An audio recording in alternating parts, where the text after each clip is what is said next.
Islam rahmatan lil alamin.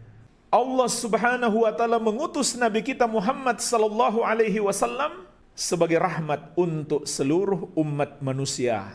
Sebagaimana firman Allah, "Wa ma arsalnaka illa rahmatan lil alamin." Dan tidaklah kami mengutus engkau wahai Muhammad kecuali sebagai rahmat lil alamin. Surat Al-Anbiya ayat 107. Ada dua faedah penting yang bisa kita petik dari ayat ini. Yang pertama adalah Nabi kita yang mulia Muhammad sallallahu alaihi wasallam diutus untuk seluruh al-alamin.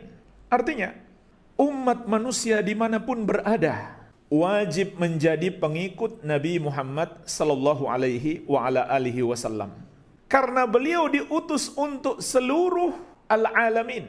Oleh karena itu, di sini juga tercabang pelajaran penting bahwa Islam itu hanya satu. Tidak ada Islam versi Nusantara, versi Amerika, versi Eropa, versi Arab.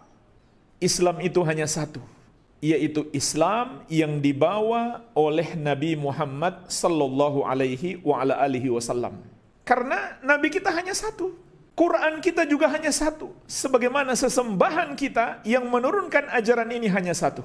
Dan dalam ayat yang lain Allah Azza wa Jalla juga menegaskan, "Qul ya ayyuhan nasu inni rasulullahi ilaikum jami'an." Katakan wahai manusia, sampaikan kepada mereka wahai Muhammad, sesungguhnya aku adalah utusan Allah untuk kalian semuanya. Jadi jangan sampai ada seorang muslim memiliki pemahaman yang salah bahwa ada ajaran Islam khusus orang Arab, atau ada ajaran Islam yang tidak cocok di negerinya, atau ada ajaran Islam yang sudah ketinggalan zaman. Maka ini bertentangan dengan Islam rahmatan lil alamin.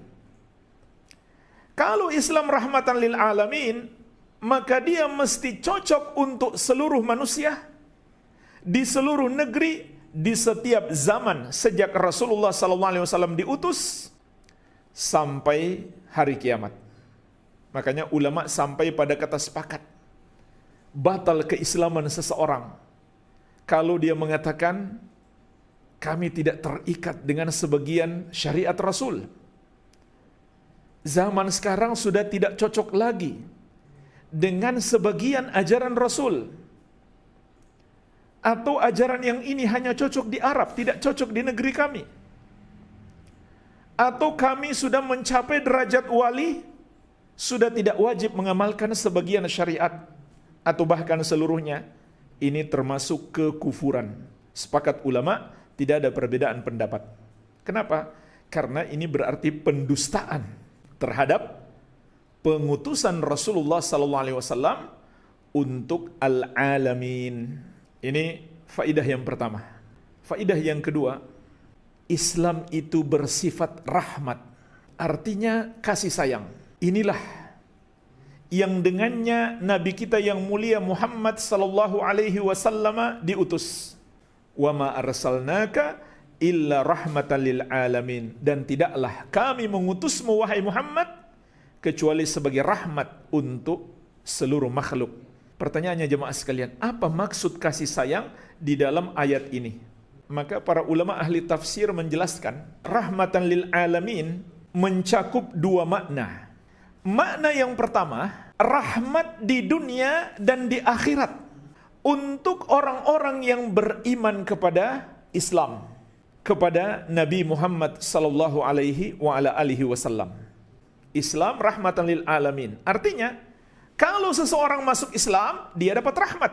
Kalau dia menjadi pengikut Nabi Muhammad SAW, dia dapat rahmat di dunia dan di akhirat. Di dunia dia mendapatkan hidayah, dan di akhirat dia dimasukkan ke dalam surga. Makna yang kedua, yang dimaksud Islam rahmatan lil alamin juga berlaku bagi orang non-muslim, orang kafir yang belum masuk Islam. Apa rahmat untuk mereka? Ditunda azab mereka.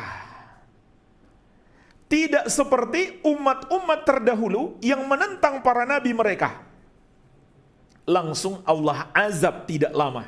Kita baca dalam Al-Quran dan dalam sejarah umat manusia bagaimana kehancuran kaum Nabi Nuh, kaum Nabi Lut, dan lain-lain. Itu langsung Allah hancurkan.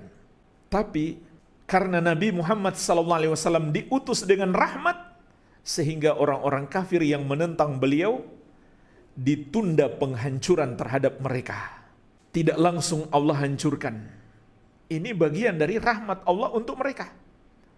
Tapi rahmat ini hanya berlaku di dunia saja. Dan di akhirat tidak tersisa apa-apa untuk mereka kecuali neraka wal-iyadzubillah. Sebagaimana Allah tegaskan dalam ayat yang sudah kita hafal sejak kecil, surat Al-Bayyinah ayat ke-6. Innal ladzina kafaru min ahlil kitabi wal musyrikina fi nari jahannam khalidina fiha ulaika hum syarrul bariyah.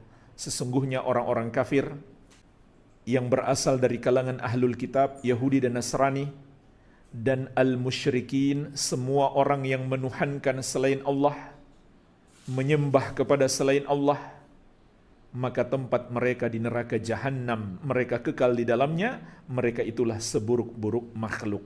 Jadi dengan diutusnya Nabi Muhammad SAW, orang non-muslim pun kecipratan rahmat, yaitu mereka tidak disegerakan azabnya di dunia. Dan ini memberi kesempatan bagi mereka untuk bertobat kepada Allah Azza wa Jalla. Oleh karena itu kita sebagai umat Islam wajib mengajak mereka untuk mendapatkan rahmat Allah.